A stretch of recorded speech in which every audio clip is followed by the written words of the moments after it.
Good afternoon, everybody. I have today with me Judy Ryan, who is the CEO of LifeWork Systems.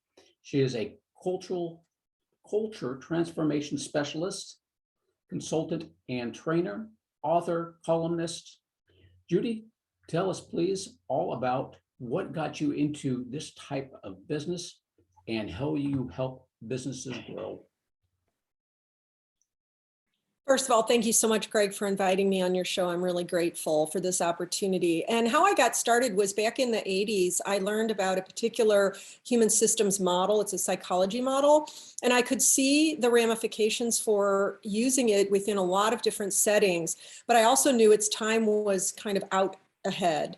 And I see what's happening in workplace culture evolution right now. And it's starting to converge with what I've been doing for the last 20 years in my own company. And that is around what are the conditions and conversations that people need so that they expand into their fullest potential instead of constricting into their not their best, that sort of thing. So that's actually a pretty important topic right now, because as you know, there's the thing called the Great Resignation, where people are just leaving companies in droves. And it's partly because the conditions and conversations are becoming intolerable for people. True. They accepted it past. They're saying, why is it this way? And I don't want it. Yeah. So that's how I got into it. And the reason I continue in it is that I see so much suffering. I see so many organizations that are failing, or underperforming because they don't know how to set up the conditions and conversations for their people to be really personally responsible and effective. So how do you approach companies to do this? Well, part of it is that the word culture, when you think of workplace culture, it's kind of like the word parenting, where if you had a group of 10 parents, they would all have a different idea of what a good parenting model is. The same is true of workplace culture. You have a lot of people out there in the space saying it should be this way, or no, it should be this way, or this is the way we've always done it. So part of our work is really helping people to know about what is a healthy culture model and what is one that is designed to meet the needs of the future, the current trends and the future trends, because we're moving so much faster now. We have so much more complexity. Every company is a technology company, even if it's a bread company. And so people have to be able to manage those kinds of situations. I see you smiling there. Yep. Yeah. So True. Because of where everything is heading, if we don't change and we don't evolve, people will perish. Their businesses will perish. So the first thing we do is help them understand what kind of model is it that we're bringing to them. And the model that we bring is called a responsibility-based model. It's one in which you help every single person within an organization to become responsible for themselves, for their relationships, for their productivity, for their engagement, for living from their own purpose, values, vision, goals, procedures, and roles. And what that does is it creates people that are very able to do whatever's needed, even when a pandemic hits, for example. And you want people to be trustworthy, even if you're not around to manage them. And so a lot of people are really recognizing that we're not developing people into responsible people. And how do you do that? So what we do is we help them understand that they need to do that that's the kind of culture that they want to create, one that is responsibility-based, that is based on purpose and values. It's based on things like the trustworthiness between people.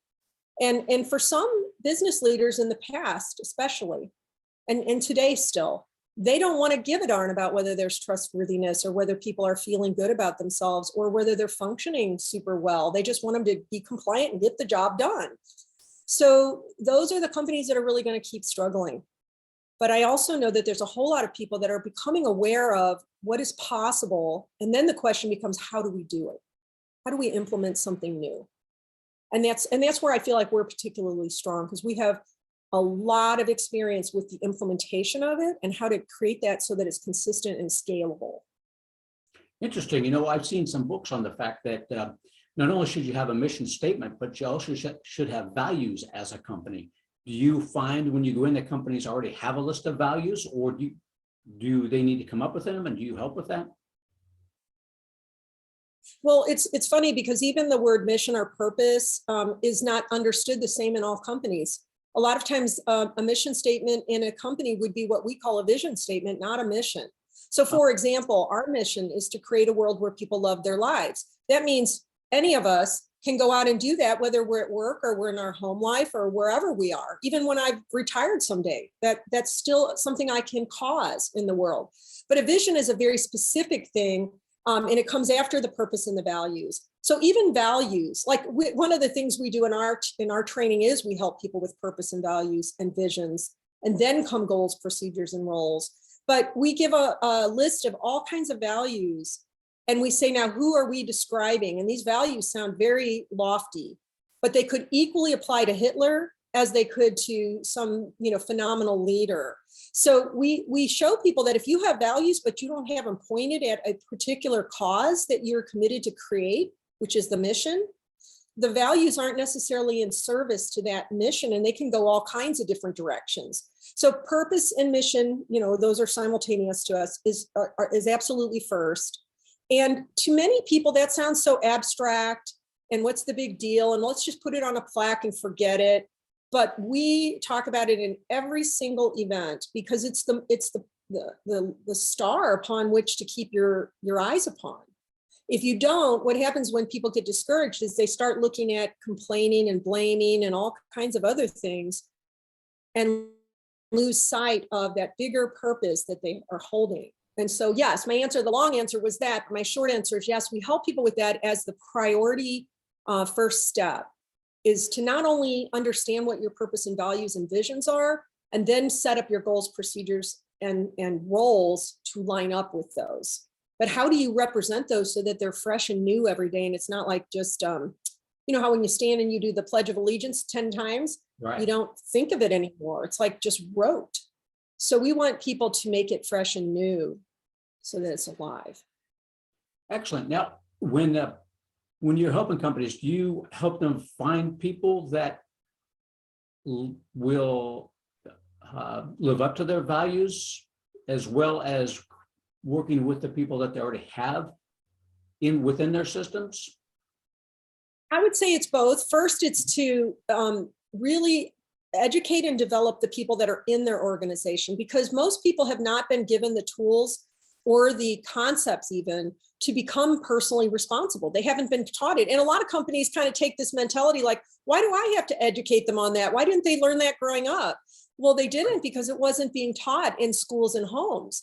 And so they get to the workplace and all their mental mindsets and limiting beliefs and fears and poor behaviors are all there in the workplace. So they've got to learn it somewhere. What I love more than anything else is when a company tells me, man, I didn't think these people could ever get their act together, because they just were ready to give up on them, And so I believe a lot of companies can be throwaway companies where they get disgusted with somebody and they throw them away. And so what I want them to experience is, if you have all the conditions and conversations in place, there's so many more people that are salvageable already in your ranks. And if they're not, it's going to be super easy to tell, because they will opt themselves out of a responsibility-based culture. There's a part of some people that says, I don't want to be that responsible. Just tell me what to do. And if you start expecting them to be responsible for things, they will sabotage themselves, or they'll leave, or something like that will show up. And then we help organizations to, in their hiring process, to ask questions that are directly tied to their values and their purpose, so that they can recognize if a candidate is already a good fit, and that they make them aware that we have this kind of culture. You will be expected to go through the onboarding into this culture and live by these kinds of practices. And that helps them to determine if a person is a good candidate for their culture. And I've had clients tell me, man, we had 2 candidates. One was so much better qualified for the job skills, but they were a terrible fit for the culture. So we didn't choose them. We chose the other one, because they know they can teach the job skills easier than they can teach somebody to be purpose and value based. That's a good point. So thanks for asking that. That's a good point. Now, is there any particular size of companies that you work with, or just any company that has employees will be working? It's a great question. We've worked with pretty small companies at times, but because our model is expected to be fully distributed, that means that we're developing leadership and responsibility in people from the CEO to the frontline staff.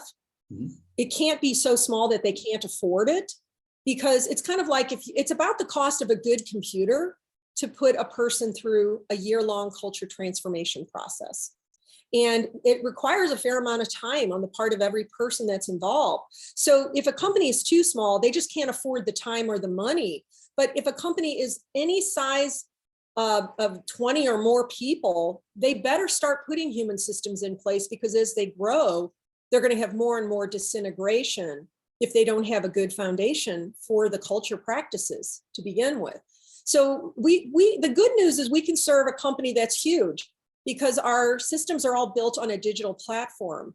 So the only personal work we do with a client is what we call consulting oversight, where we're helping them latch onto the process, adopt the process, and get involved in the process, because everybody's expected to be mentored. Everybody's expected to lead group review sessions.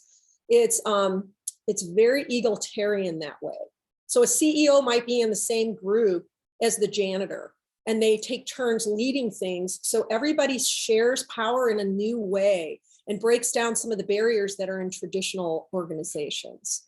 So, so we can go as big as possible, but we also know that some companies are too small. Well, that's a big challenge for you, getting the CEO and everybody else down to the janitor into the same room and putting them on an even footing to start working out the issues. Is everybody always? They're not always in the same room at the same time, but what happens is everybody's learning the same concepts and tools, and then they're breaking into small groups of 10. And that should be a vertical slice. It shouldn't be, okay, we're going to have a group of 10 executives and then 10 managers and then 10 staff people. No, we want those groups mixed. We want, CEOs right besides managers and supervisors and frontline staff. Because part of the problem in an organization is that there's not a sense of unity amongst the levels. So even in my own family, this is a sidebar. When I was raising my 5 children, by the time they were 4 years old, they all knew how to run a family meeting, because we had one every single week. We rotated the leadership, and what it created in them, and me as a dominant mother, it created the ability to both lead and follow, because I had to learn how to follow a 4-year-old when I wanted to steamroll him or her. And they learned how to become confident as leaders when it was their turn. So that's what's missing in a lot of companies. You have people that are just yes people that are saying, tell me what to do, when they really need to sometimes jump in and lead. Or somebody that leads has to learn how to say, I need to be the follower right now. That is amazing that you do it with your own family. Have you ever branched out into family services doing this thing and showing them how to run family meetings? I appreciate you asking that, because we have done work in really big school reform projects. Being a parent that knew this model and saw the effectiveness, not only in helping my children, but healing my own childhood and learning how to become a different kind of person myself. Right. I felt like I wished I had had other parents that knew this model and other family members and my kids' teachers. So we ended up doing work in really big school reform, where we worked with parents, teachers, administrators, students, and the student neighborhood all at the same time. And these were kind of incredibly, providential. Like, I wrote a vision that I wanted that, and all of a sudden somebody came to me and said, if money was no object, what would you do? And I said, oh, that's easy. I've written that all out. And then they gave me a grant application for $300,000. And then another one for $800,000, So those things happen when you have your purpose, values, and visions aligned. Things happen almost magically sometimes. That is true. So it's not just corporations, and you're going into school districts and other areas, pretty much universal. We have, like right now, one of our biggest clients is a nonprofit that helps people with mental disabilities. And they have a school, they have where people live at the building with the school. And so we're going to be working in that school, but we're going to be working, because those are kids, I think 5 to 18, that are mentally challenged. We're going to be working with all the adults in that instance, but it's still a school setting where they need to be, the adults in the environment need to have these skills. So we still do schools, but mostly our emphasis is on corporate, sometimes nonprofit, government. And it's kind of all over the map. What we really look for are thought leaders that understand where the world is headed, and that they know that their people need to be invested in. Excellent. Excellent. So we do a lot of work with franchises. So is this something where you would feel that if somebody is just starting out in franchising, it would be a good time to meet with you and work with you on that? Or would you say somebody that just starting a business, have them hire some employees and get started first? So which would come first, contacting you or get the business going, or both? I would say most people that are already buying a franchise, and you tell me if I'm wrong about this, they're already geared to starting that new business. So Right. they're investing in that new business. If they have any sort of conscious awareness of the importance of culture, they would already be looking for making sure that they're handling that component. Like this nonprofit I mentioned, it's a Mhm. 75-year-old company that just brought a new CEO in, and he knew enough to know that to upgrade this entire 75-year-old company, he needed to consider culture. Well, any of the franchise owners that understand that, they would say, let's make sure we build that foundation right along with the business. But there's also going to be companies that are in your set of franchise companies that are underway, and they're experiencing the same levels of resignation of people, and they're suffering those setbacks and low numbers of workers and all of that. They may be, from their position of pain, looking at, what do I need to do so my company doesn't fold? That's sometimes how we end up with someone. Their company is suffering so poor with turnover, or they just went through a merger or an acquisition, or they're growing so rapidly. So I don't know that there's a set answer for you, Greg. I would say probably when a person first owns a franchise, they have stars in their eyes and they just think theirs is going to go great. And then they get into the realities of it. They realize, wow, people are still people. And if we don't address their peopleness, we might have some problems.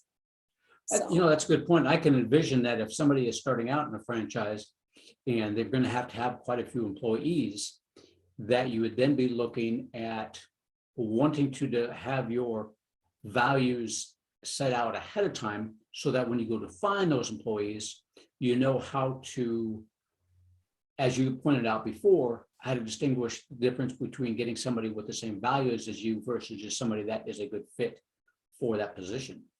So I can see where they may be. Yeah, or even just preparing the workforce that this is what we do around culture, and this is what's expected of you in culture, and this is the kind of training you're expected to go through. Like, even those conversations are important. One of the things that we're doing now that it's new for us is we're taking our entire 12-month process, and we've built a system for just the leaders to go through, just to understand what's in the system. And then they start getting excited about doing the deeper dive within their organization, because a lot of times, again, it's like, we don't even know what this culture is. What is the concept of this culture? What are the concepts within it? What are the tools within it? And once they start understanding that, then they're like, okay, now we need to get everybody on board with this. So it is a mind shift, and it is a behavioral shift that a lot of leaders are not used to doing. They're kind of used to the traditional ways of managing a business. Excellent. So you could help anybody from the entire franchise system, building up their culture within the franchise system, all the way down to the individual franchisee who may have a few employees or starting to grow to a few employees. You can go either way. I think so. And you know what I think about, Greg, when you and I have talked about the franchisors, they can start leveraging building a healthy culture model within their companies, so that that's a selling point for them to sell more franchises. We are most successful because our businesses are functioning well. We're not having the losses in turnover or low productivity problems. We have a really high ratings because we've managed the whole culture system in a consistent way across all of our franchise businesses. I see that as a long-term selling point for a franchisor that has that kind of understanding and vision around culture. So it kind of boils down to, are the people leading any franchisors or franchisees, are they thought leaders? Are they innovative? Are they conservatively conventional about business, or are they seeing where the future of business is going? So it's kind of more a psychographic than it is anything else.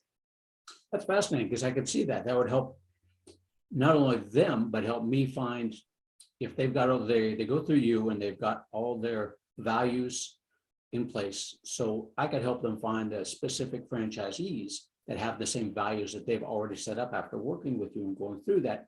So we know what type of people to bring in to help them bring into their system. Yeah, I mean, here's where my caution would be. People generally have values inside of them, but they don't know how to activate them. Just as an example, Greg, maybe you know that you have a value of being kind to people, but yet in most companies, gossip is rampant, right? Even the best people get pulled into it. So part of it is, how do you activate a value so that it's operational? It's not just some highfalutin idea that we have on the wall. It's how do we live that value? How do we make sure that we're operating from that sense of kindness or caring or whatever the value is? How does it show up in the behavior of our company? And so that's where the real rubber hits the road. We can all be very, lofty about how we're going to show up, but if we don't know how to, we'll default back to what we always do. Interesting. Very true. I believe most people are good and most people are value filled. They just don't know how to operate in those values. And that's where you come in to help them out with that. Okay. That's right. Is there anything else you'd like to add? Anything else that I haven't asked yet that we should go over today? No, I just really appreciate that you asked about purpose and values, because a lot of people sort of feel like been there, done that, but it really should drive everything. So, I appreciate it. I would love it if we can continue to get to know each other, because I think you are in touch with so many business leaders, and business leaders are sometimes desperate for guidance around doing something different, but they just don't know what the something different is and how to implement the something different. So I appreciate you wanting to know that. Perfect. Well, how can people get a hold of you if they'd like to learn more? Well, they could go through you, Greg, and you would have your, you would be helping me do that. But they can also reach me at Life Work Systems, and that life is singular, work is singular, systems is plural.